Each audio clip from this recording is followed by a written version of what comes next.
días. Son las 6 de la mañana de este jueves 26 de abril de 2018. Esta es la hora de la verdad y estos son temas y asuntos que trataremos en la grata compañía de ustedes durante las próximas horas. Los estudiantes protestan y protestan esta vez con razón. Porque ¿cómo les parece, queridos amigos, que el ICETEX no tiene plata? Y no tiene plata porque el Ministerio de Hacienda no se la manda, y entonces como ICETEX no tiene plata, no le puede mandar plata a las universidades para que los alumnos que han recibido crédito del ICETEX se puedan matricular en la universidad. Y entonces las universidades salen a protestar, ayer salieron a protestar en Bogotá con razón. ¿Y qué estará pasando al interior de las finanzas públicas para que no haya plata para mandarle al ICETEX? Eso es una crisis, no ya fiscal, sino crisis de tesorería, que son dos cosas distintas. Hay crisis presupuestal, hay crisis fiscal, hay crisis de tesorería. Esperamos tener oportunidad de explicarles a ustedes esos tres conceptos. Márquez tendría suplente. A ver, explíqueme cómo es la suplencia de Márquez. Es que Márquez no fue elegido por ninguna lista, ni estaba en ninguna lista, fue elegido a dedo. Es una elección absolutamente personal y directa. Y él es elegido. Si no se posesiona, pues no se posesiona. Y se quedó la curul vacía. Eso no es la silla vacía por una sanción, sino que simplemente el señor no está, porque eso lo previeron así, eso no lo previeron por listas. Eso lo previeron por designación a dedo, a ver cuáles de los asesinos de las FARC venían al Congreso de la República escogidos por Juan Manuel Santos. Esa es la verdad. El Catatumbo y Tumaco, todo sigue igual. Recordamos pues las palabras de Lampedusa, que todo cambie para que todo siga igual. En el Catatumbo la gente sigue encerrada. Tal vez esta noche a las 6 de la tarde vence el plazo que tenía la gente para hacerse de comida, para comprar unas cosas, porque hoy a partir de las 6 de la tarde los que mandan en el Catatumbo vuelven a imponer su ley. Y no habrá transporte de ninguna especie, ni la gente podrá salir a la calle. 100.000 personas encarceladas en el Catatumbo. Y la situación de Tumaco igualmente grave. De los cuerpos de los periodistas ya ni se habla, de la parejita de secuestrados ecuatorianos aquí en la frontera, aquí de este lado, tampoco habla nadie. Bueno, en esa situación estamos. Tenemos que compartir con ustedes la buena noticia de que otra vez, hoy hacia las 6:30 de la mañana, estará con nosotros el futuro presidente de Colombia, Iván Duque, hablando de temas tan importantes como el endeudamiento del Estado y la infraestructura en Colombia. Iván Duque estará con nosotros hacia las 6:30 de la mañana. El cargamento de cocaína que cayó en España, el más grande que ha caído en España, pues dicen que en mucho tiempo. Yo no recuerdo que haya caído otro parecido. 9 toneladas. Eso en comparación con la producción de cocaína de Colombia es nada. Pero 9 toneladas convertidas en kilos y los kilos convertidos en gramos, eso da para envenenar muchos centenares de miles de personas. Simplemente multipliquen 9 toneladas por 1.000, esas 1.000 multiplíquenlas otra vez por otras 1.000, y entonces ¿cuántos gramos son? ¿Cuánta gente se puede envenenar con esa sustancia horrorosa que es la cocaína? Pero al margen de eso, el prestigio de Colombia, el problema de las exportaciones agrícolas de Colombia, ya cómo van a ser examinados los buques bananeros y los cargamentos bananeros que lleguen de Colombia, y probablemente los de café y probablemente todo. Estos bandidos narcotraficantes están acabando con el honor de Colombia. Suspenden del sueldo al magistrado Malo. Fue la primera decisión que se tomó, y ayer la Cámara de Representantes confirmó la acusación de la Comisión de Acusaciones contra el magistrado Malo. Ahora pasa al Senado para que el Senado se lo pase a la Corte Suprema de Justicia, y eso pinta pues para segundo magistrado preso. Ya tenemos a uno, el magistrado que está en la cárcel hace rato por el cartel de la toga, Ricaurte tal vez. Luego tenemos otros dos haciendo fila, el más conspicuo de todos, el magistrado Bustos y el magistrado Tarquino, que en su momento también fue alto cacao de las Cortes. Nos merecemos esa Corte Suprema de Justicia, hemos pecado mucho, pero uno puede tener una Corte Suprema de Justicia de pícaros, de gente que vende las sentencias. Y a propósito de la Corte, ¿es verdad o no es verdad que la Corte Suprema de Justicia está preparando un escándalo en contra del presidente Uribe y del Partido Centro Democrático y en contra de la candidatura de Iván Duque, utilizando como medio terrible, dramático, para su propósito una condena que sería tan infame como la de Andrés Felipe Arias, esta vez contra Luis Alfredo Ramos? ¿Es verdad eso? Está circulando la noticia de que eso es lo que quieren, de que se quieren lucir como hace 4 años con el tema del hacker. Ellos quieren salir con una cosa parecida porque no tenemos Corte Suprema de Justicia, lo que tenemos es un cartel político de la peor catadura, cuyos miembros, los que no se han ido y no se van a ir para la cárcel inmediatamente, se quedan ejerciendo esta fórmula de justicia irrisoria y detestable.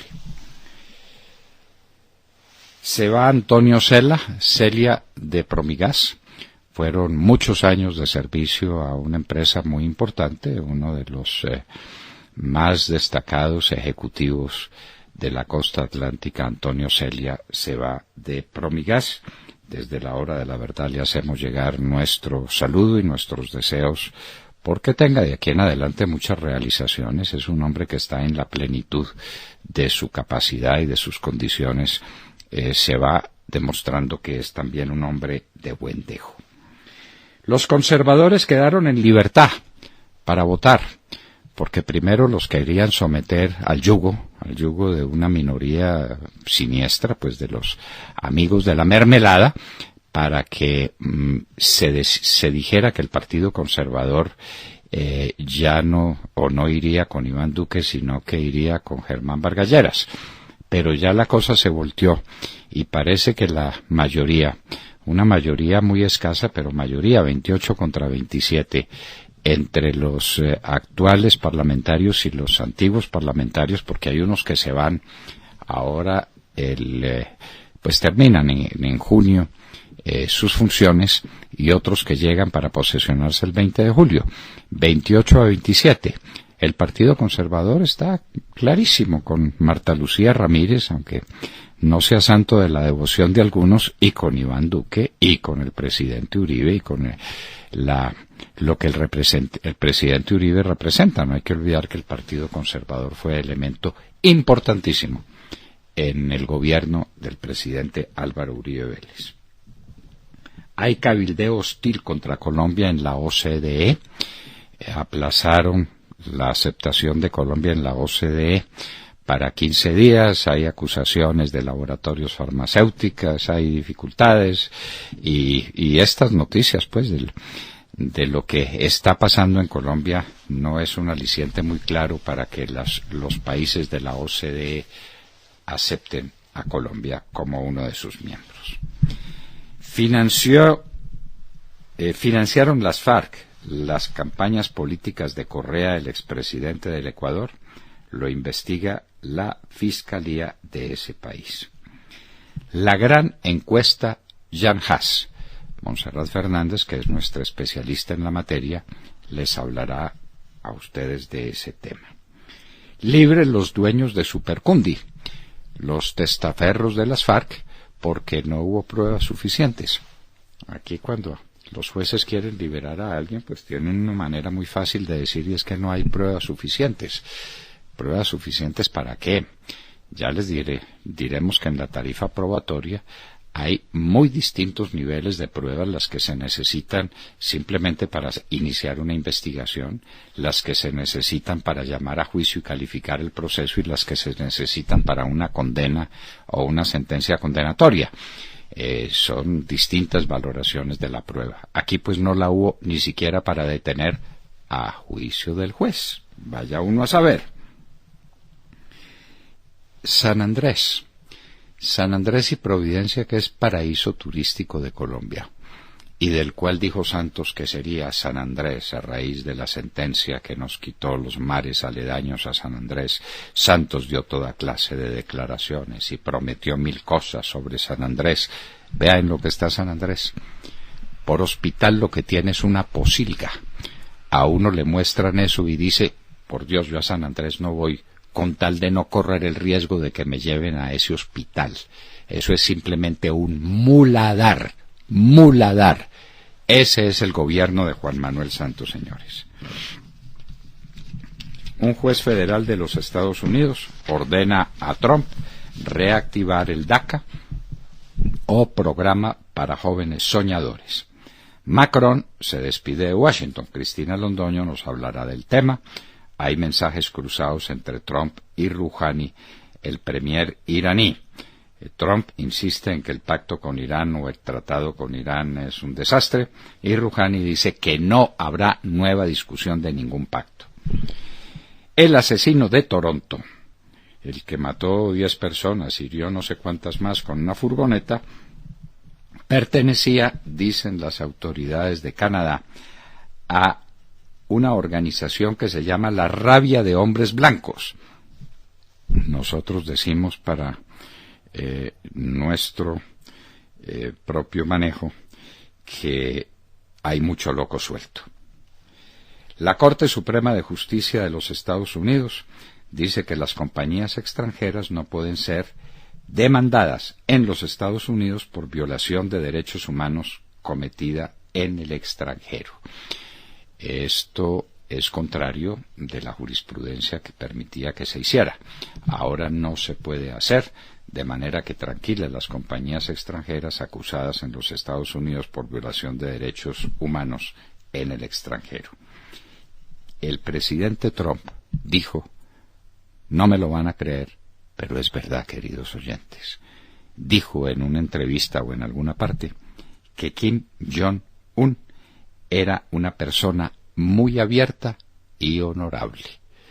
Recuerde que este fue el señor que se enemistó con su señor tío, que era el jefe de las fuerzas militares, lo desnudó y se lo tiró a unos perros bravos para que se lo comieran.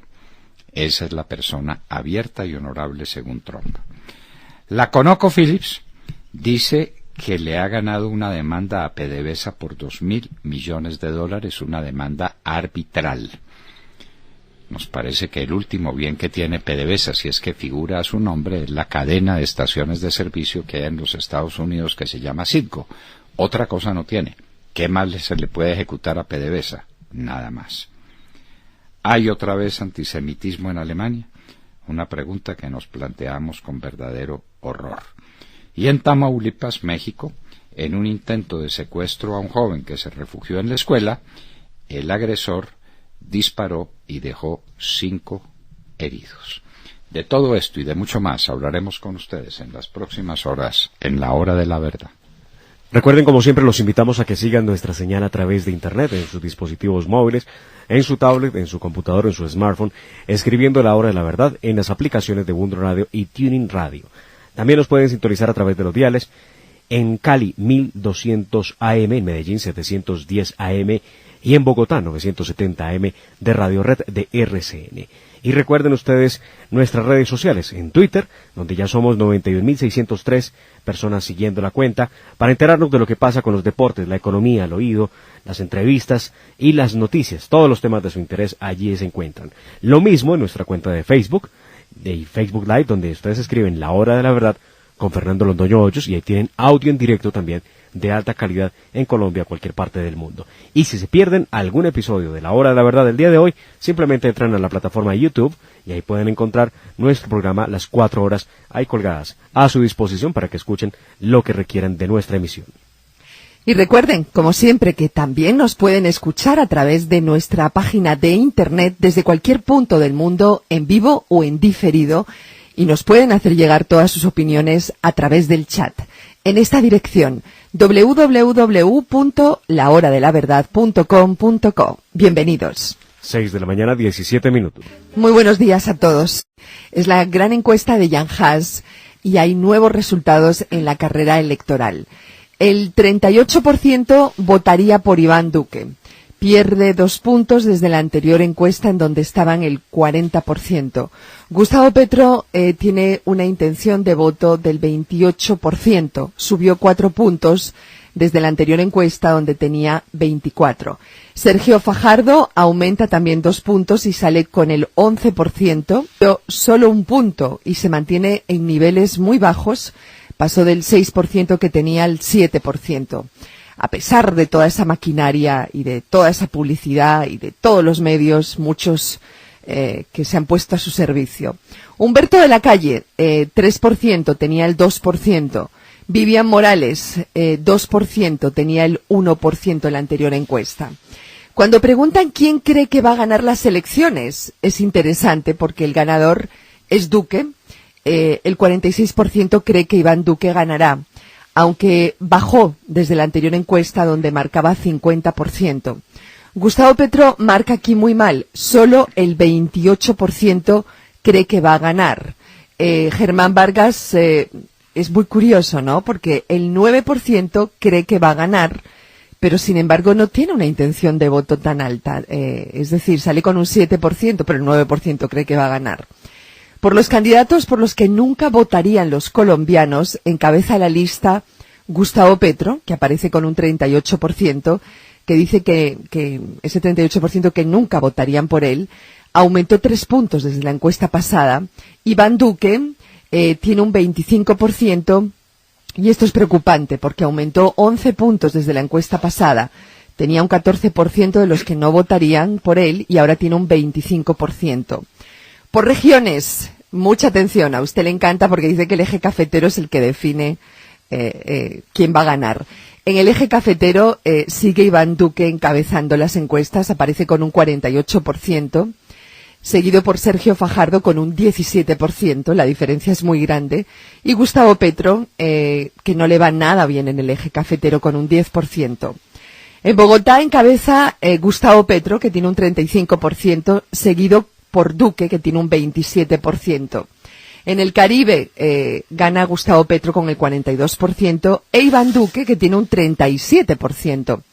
En la región central oriente, Duque 43%, y es preocupante porque perdió 10 puntos aquí. Él tenía el 53% en esta región, Duque, y cayó un 43%. Y Gustavo Petro tiene un 22%, aumentó 13 puntos en intención de votos, tenía el 9%, de modo que le toca al partido trabajar más esa región, ¿no? Pacífica, Petro 33%, Iván Duque 30%, de modo que, bueno, esos son la intención de voto y aún en una segunda vuelta. En el escenario Iván Duque, Gustavo Petro, Iván Duque sale con el 56%, Petro con el 31%. En el escenario Iván Duque, Germán Vargas, Duque saldría con un 59% según esta proyección, esta encuesta, Germán Vargas 18%. Iván Duque y Sergio Fajardo, Iván Duque 53%, Sergio Fajardo 32%. Así que bueno, ahí vamos, ¿no? Ahí van cambiando las encuestas y se van definiendo las cosas poco a poco. Es la gran encuesta. Pero no deja de ser preocupante que Duque caiga y que Petro suba. Esos son de esos toques de llamada oportunos y especialmente, pues, una advertencia, ¿no? Hay gente que está diciendo por ahí que en el caso de Iván Duque hay mucho más candidato que campaña. Pues un llamamiento. Grave, eso se nota en algunas zonas, ¿no? Que ha bajado.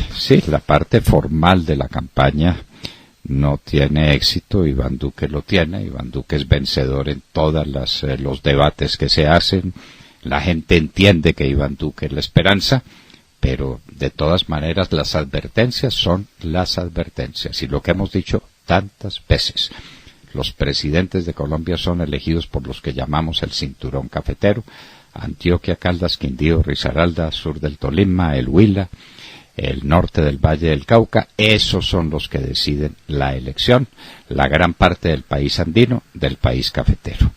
William Calderón. Doctor Londoño, buenos días Colombia.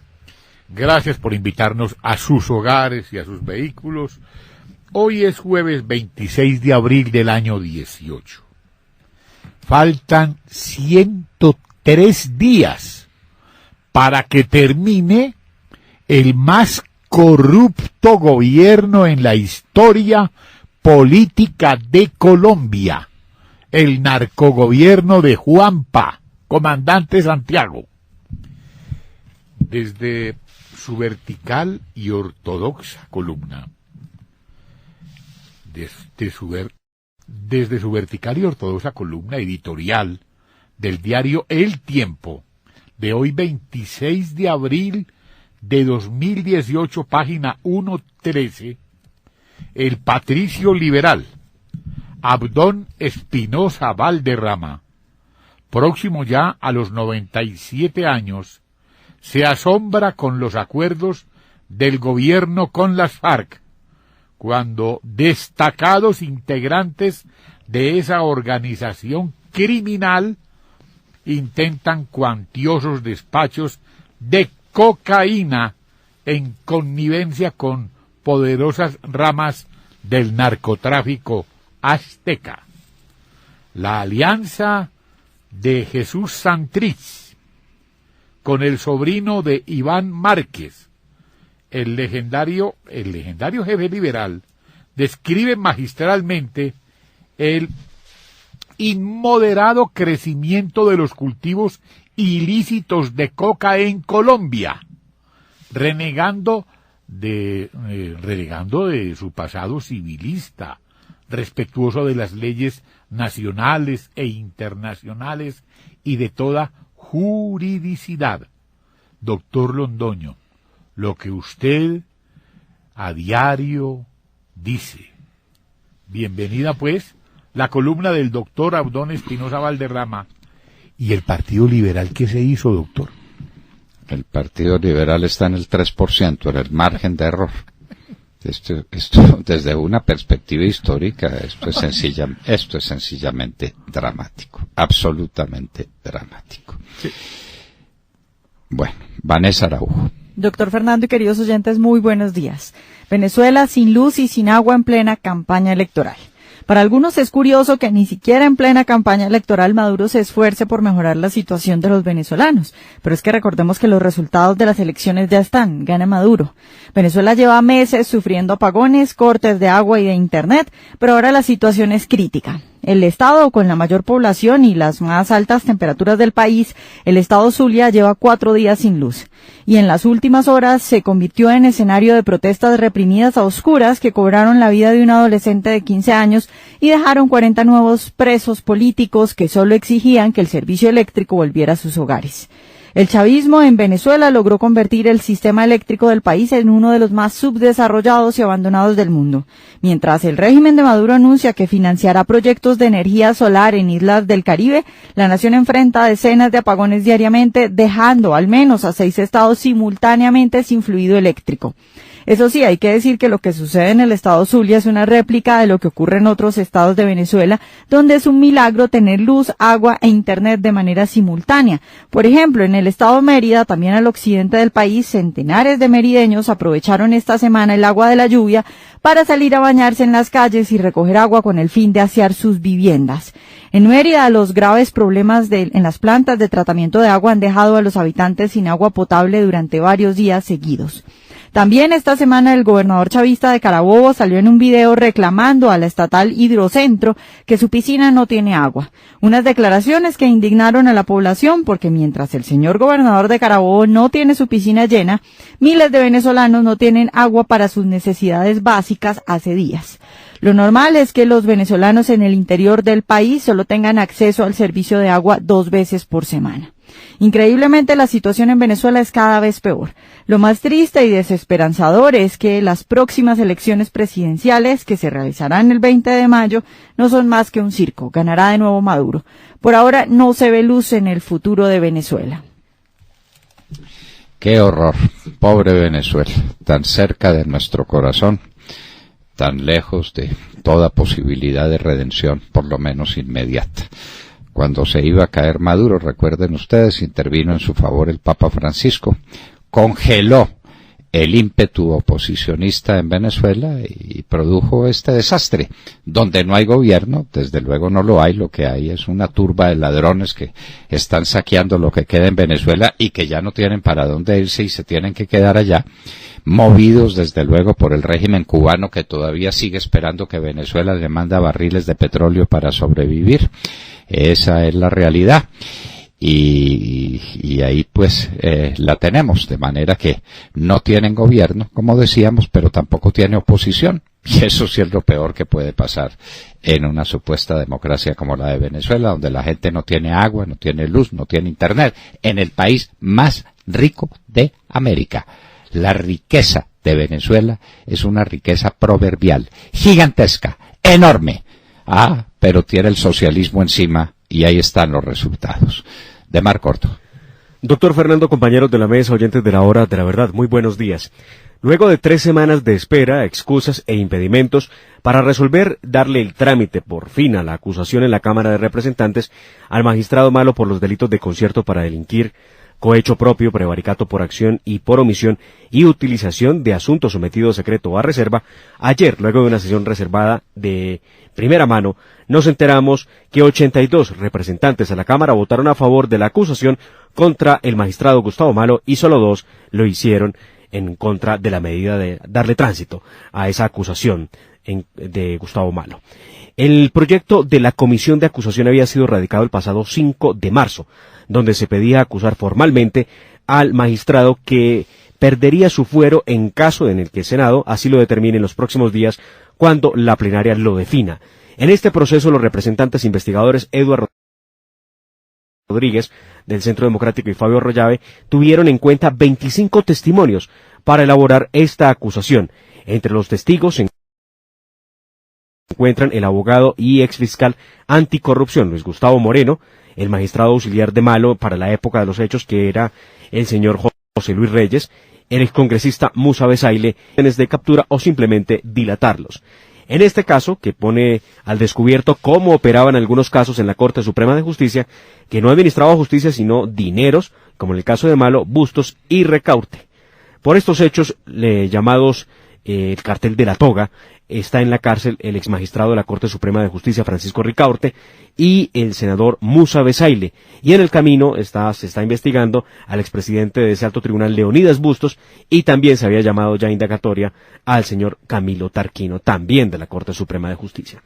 La noticia, doctor Fernando, es que la acusación contra Gustavo Malo en la Cámara de Representantes pasó la prueba y ahora será el Senado en la plenaria el que ratifique los cargos en contra de Malo en los próximos días para que pierda su fuero y pase a la Corte Suprema de Justicia, a donde llegará de juez a acusado.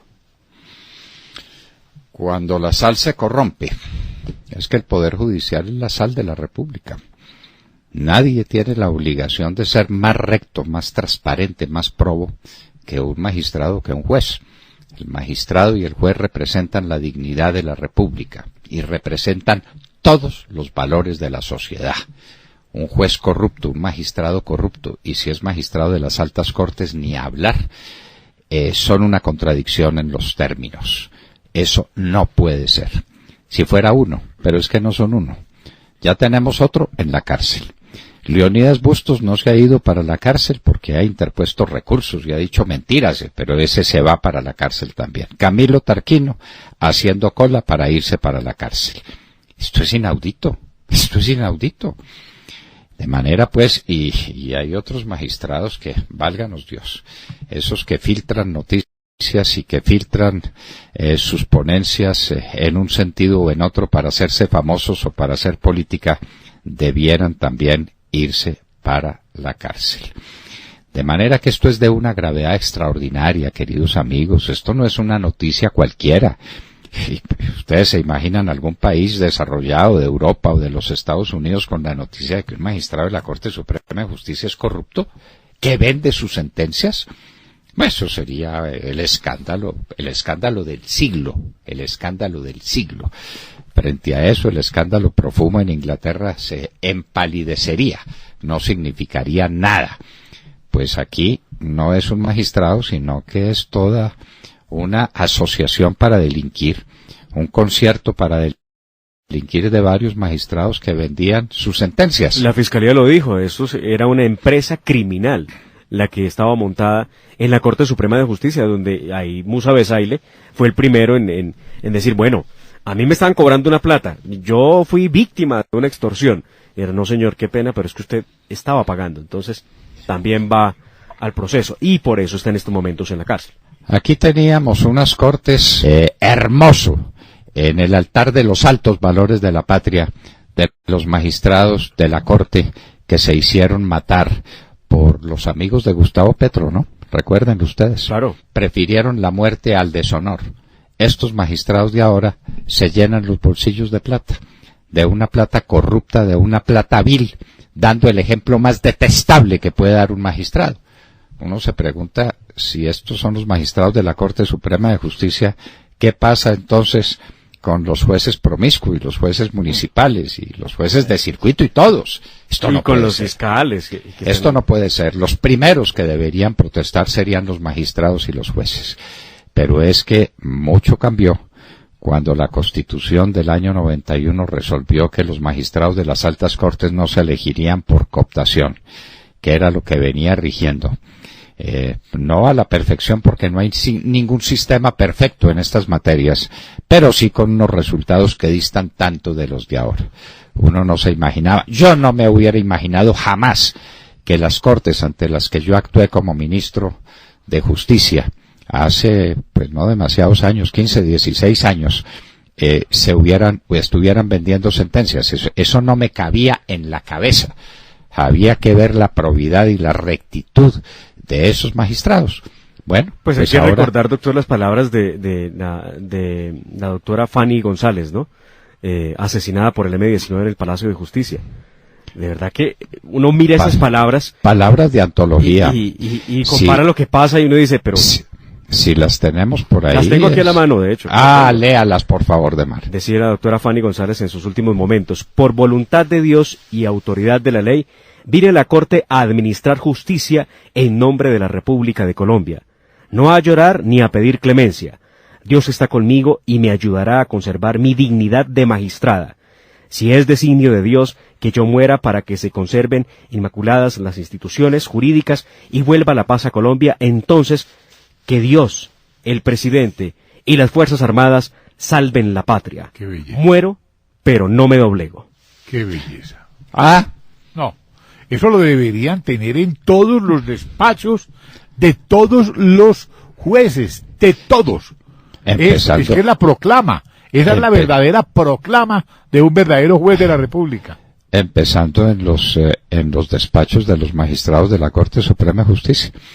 A ver si esos que venden las sentencias ahora lo hubieran hecho después de haber leído estas palabras de una mujer a las puertas de la muerte. Esto no fue cuando se estaba posesionando ante el presidente de la República y cuando le llovían los periodistas. No, esto era a las puertas de la muerte. Ojalá. Con los amigos de Gustavo Petro echándole bala a los magistrados de la Corte Suprema de Justicia. De Gustavo Petro. Sí, señor. El mismo que proclama a Juan Manuel Santos como su elector. Porque claro, lo grave es eso, doctor Londoño. Es que tenemos como que tenemos mala memoria, sí, o como que no hemos aprendido la historia. Que el mismo Santos lo dice. Eso es grave. Esta mujer admirable, esta mujer modelo para todos los jueces de Colombia y del mundo, escribió estas palabras que deberían estar escritas en letras de bronce. En el despacho del primer magistrado de la nación, que ojalá lo tuviera ahí. Usted sabe quién era, ¿no? Pues porque ya no hay primer magistrado de la nación que se respete, no existe. No existe, bueno. Para que hablemos claro. Pero entonces es para que ustedes recuerden de dónde venimos y en dónde estamos. A propósito de la decisión de la Cámara de Representantes de seguir adelante con la acusación que le están haciendo al magistrado malo, y por ahí viene el magistrado Bustos, y por ahí viene el magistrado Pacheco, Tarquino, el magistrado Tarquino, y entonces siga porque hay otros haciendo fila también. Esto es inaudito, esto es de una gravedad infinita para el presente y para el porvenir de Colombia. Hay que rescatar la dignidad del Poder Judicial, porque aquí teníamos magistrados héroes y mártires. Yo, en este momento, siempre hay asociación de imágenes. En este momento estoy recordando a mi profesor Ricardo Medina Moyano. Qué profesor, qué expositor, qué hombre convencido de las cosas que nos decía en clases en la Facultad de Derecho de la Universidad Javeriana. Pues por sus sentencias los conoceréis, doctor Fernando. Hoy todos los estudiantes de Derecho pueden compararlo, las sentencias que hoy se emiten versus aquellas sentencias de esas cortes que fueron admirables y que uno puede definitivamente encontrar las diferencias en el criterio y en la profundidad de la ratio. Esos términos filosóficos alrededor de la dignidad, de la vida, hoy ya no se dan, hoy hay otras cosas, pero eso no es lo que caracteriza la sentencia. Qué horror lo que está pasando, pero qué gloria para Colombia haber tenido un puñado de héroes y de mártires como los magistrados de la Corte que ofrendaron sus vidas allá en noviembre de 1985, cuando los amigos de Gustavo Petro, financiados por los amigos de ellos, por Pablo Escobar y los demás narcotraficantes, entraron a sangre y fuego al Palacio de Justicia para matar a unos jueces que no se doblegaban.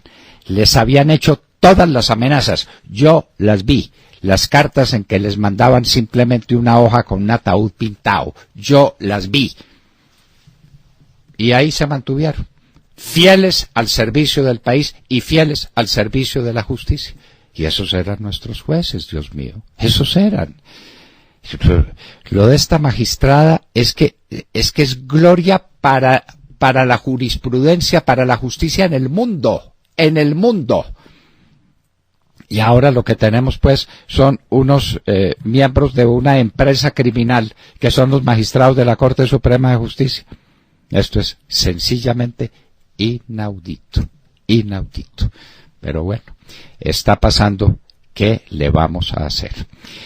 Bueno, queridos amigos, queremos decirles que no ha sido posible la comunicación a Buenos Aires con el doctor Iván Duque, candidato a la presidencia por la Gran Alianza por Colombia. Tendremos mejor suerte en otra oportunidad. El doctor Duque tiene que estar pues muy atareado y muy complicado, y tal vez el servicio de telefonía celular en la Argentina no sea el mejor en estos momentos tampoco.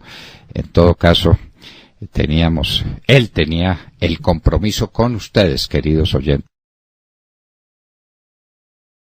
de estar al aire. Algo muy serio tuvo que haber pasado, porque él es un hombre que cumple sus compromisos de la manera más puntual. Esto es lamentable para nosotros, ustedes lo estarán lamentando también, pero parado era Iván Duque. Sí, señor. Qué exposición la que hizo Iván Duque sobre la materia. Qué exposición. Bueno, y si les parece, pues y en estas circunstancias vamos a los Estados Unidos, porque allá han ocurrido cosas siempre importantes que Cristina Londoño nos la cuenta con su particular manera de ver la realidad norteamericana desde su atalaya, la atalaya de periodista muy connotada allá desde California. Cristina Londoño, buenos días. Hola papi, muy buenos días y muy buenos días a todos. Bueno, aquí en Estados Unidos ya empezó el análisis de la primera visita de Estado que recibe el presidente Donald Trump y su esposa Melania desde que llegaron a la Casa Blanca. Y es que recibieron nada más ni nada menos que al presidente francés Emmanuel Macron y a su esposa Brigitte. Primero vamos con las críticas. Hay quienes dicen que fue una reunión totalmente melosa, en que trataron demasiado de ser amigos los dos. Hubo abrazos, se saludaron de besos, caminaron incluso agarrados de la mano, y hay un momento estelar que está siendo muy criticado en que el presidente Donald Trump le sacude la caspa del hombro al presidente francés en plena reunión con la prensa. Pero ¿qué es lo que están diciendo algunos analistas? Que fue diplomacia, que fue un show del francés antes de tratar de dar una voltereta política monumental para criticar al presidente estadounidense. Y esto lo hizo ante ambas cámaras del Congreso, en donde dio un discurso en inglés, con acento, pero muy elocuente. Allí, sin pelos en la lengua, Macron criticó al presidente Trump, sobre todo su estrategia número 1 de America First, de Estados Unidos primero, una política de aislamiento. Según Stephen Collison de CNN, Macron estaba claramente tratando de convertirse en el aliado número 1 de Estados Unidos, de la Unión Europea, tratando de hechizar al mandatario estadounidense y de convencerlo de que vuelva a ser parte del sistema internacional occidental y de que trabaje en conjunto con otros países para obligar, por ejemplo, a Irán a alejarse de su programa nuclear. Según Collinson, Macron quiere ese puesto de notoriedad, aprovechando un punto de debilidad política de Angela Merkel de Alemania, y también aprovechando la salida de la Gran Bretaña de la Unión Europea.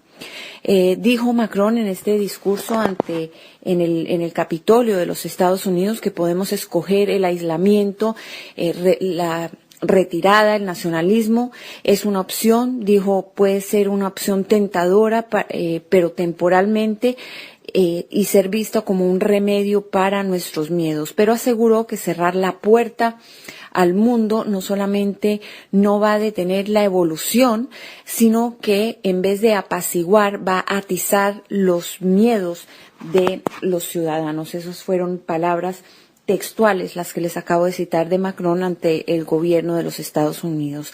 También pareció criticar la administración de Trump o al presidente Trump directamente por admirar tanto a hombres fuertes y haberlos alabado, como Vladimir Putin de Rusia y Xi Jinping de China, diciendo Macron que él no está fascinado por estos nuevos poderes que han abandonado la libertad, apegándose en cambio a la ilusión de nacionalismo. Y también hizo llamados enérgicos en contra de guerras comerciales y en contra de que Estados Unidos abandone los tratados que protegen al planeta en contra del calentamiento global. Vamos a ver los resultados de esta pirueta de Macron sobre una cuerda floja. Un presidente francés que por un lado se quiere ganar a los Estados Unidos, quiere ser el mejor aliado de los Estados Unidos, pero y haciéndole un esfuerzo que aquí están hablando de que es un poco demasiado, y al mismo tiempo dando este discurso tan duro en el Congreso para no generar rechazo en su país, en donde la mayoría, según las encuestas, pues no quiere mucho al presidente de los Estados Unidos.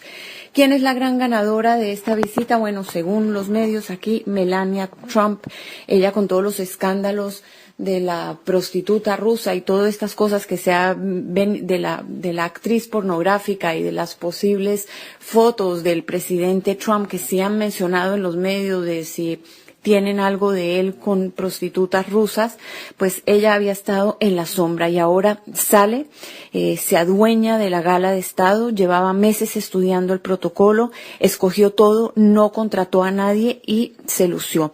Fue claramente la semana de Melania, primero en el funeral de Barbara Bush, la ex primera dama, en donde se codió con la realeza política de este país, con los Clinton, con los Obama, incluso con la familia Bush, en donde habría sido rechazado su marido. Ellos la recibieron con cariño, como si fuera más una víctima que una cómplice de su esposo.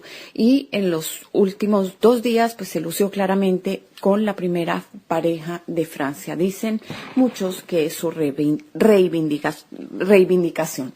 Es lo que tengo por el momento. Ahora regreso contigo al estudio, papi. Que tengas muy buenos días y muy buenos días a todos. Bueno, de manera que esta visita de Macron hizo historia en los Estados Unidos.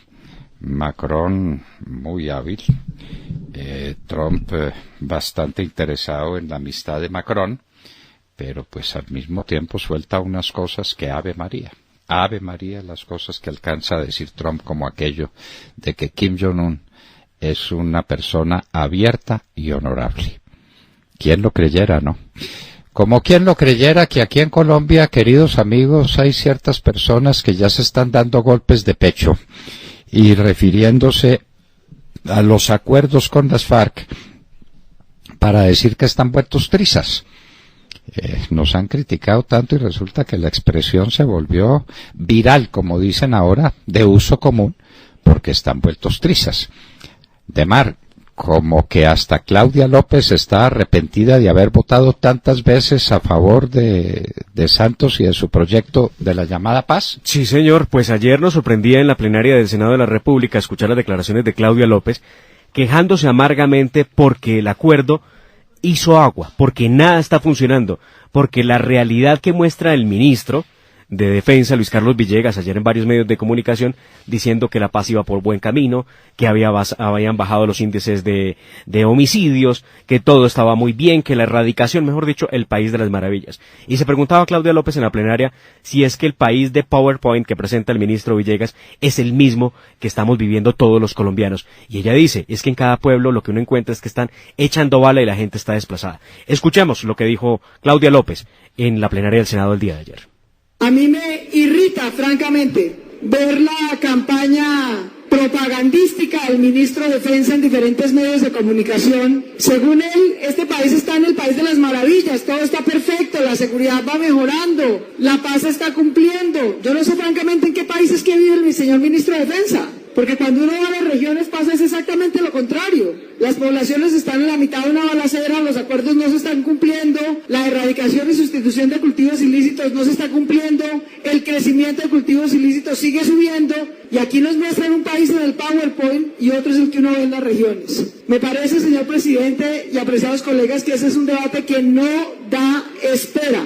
La paz en Colombia no la están haciendo trizas ningunos enemigos políticos. La paz la está haciendo trizas la incompetencia de este gobierno. Claudia López solicitando un debate de control político urgente en la plenaria del Senado para que el gobierno explique qué fue lo que pasó con la implementación de la paz, porque no solamente está el problema de que nada ha funcionado, sino que la plata se está desapareciendo. Pues eso es lo de menos, que se desaparezca una plata, pues en este país de corrompidos toda la plata se está desapareciendo. Y hay que ver pues las cosas que están pasando. Yo no sé si ustedes vieron unas imágenes del hospital de San Andrés y Providencia que le producen a uno náuseas, producen ganas de vomitar. No es Venezuela, es Colombia. No, pero yo creo que no hay en Venezuela un hospital tan sucio como el de San Andrés y Providencia. No creo. En la época pues en que Santos había prometido que San Andrés sería un paraíso porque era nuestro bastión en la defensa de la soberanía sobre las aguas del Mar Caribe y todo el discurso que se echó, y hay que ver lo que eso es, la posilga en que está convertido eso. Pero le decía, que se roben la plata, pues se roban la plata. No, lo que se robaron fue el acuerdo que quedó hecho trizas, a ver qué se está cumpliendo, si es que una parte fundamental del acuerdo era la participación de los bandidos estos de las FARC en la erradicación de los cultivos ilícitos y en la lucha contra la cocaína, y lo que hicieron fue aprovechar para multiplicarla por 5 veces. Entonces Claudia López está pidiendo ese debate y se le está volteando a Santos todo el mundo. De hecho, no solamente Claudia López, la gran mayoría, doctor Fernando, ayer en la plenaria coincidían con Claudia López y decían, estamos viendo, Benedetti, que la paz fracasó con el fast track cuando el gobierno dejó perder las mayorías para lograr la implementación de la paz. Si le parece, escuchemos también esta otra amargura de este senador del partido de la U. Espérese un momento, señor, no señor. sé si sea mejor que lo dejemos para el oído, porque estamos ahora haciendo algunos comentarios de algunas noticias nacionales. Es que Claudia López, cuando habla de esto, y los parlamentarios cuyas palabras vamos a repetir, Demar, porque son muy oportunas para el momento. Sí, sí. Deben estar recordando lo que pasa en el Catatumbo. Claro. ¿Cuándo vence la nueva hora cero para el paro armado en el Catatumbo? Es esta tarde a las 6 de la tarde. de hoy. De la tarde Sí. dio la orden De- el EPL ya. Es decir, el que manda. Sí. El EPL se fortaleció. Pues el no, que manda. según el general Naranjo los tiene a ellos ya sometidos, a todos. Sí, Los tiene acorralados en el Catatumbo y todo norte de Santander, allá están acorralados. muy sometidos, por eso él cuando se va para el Catatumbo toma providencias y se va a echarse su discurso a Ocaña, ¿no? Es que él es un hombre previsivo, él es un hombre previsivo. Montó dice que su comando, entonces. Pero en Ocaña, Sí, Ocaña. claro, no, y no más. De milagro no se refugia en Cúcuta o en Bucaramanga, porque para hombre valeroso él. Entonces toma precauciones y él no se va para ninguno de los municipios del Catatumbo, ni para Carí, ni para Concepción, ni para ninguno de esos lugares ni para Teorá.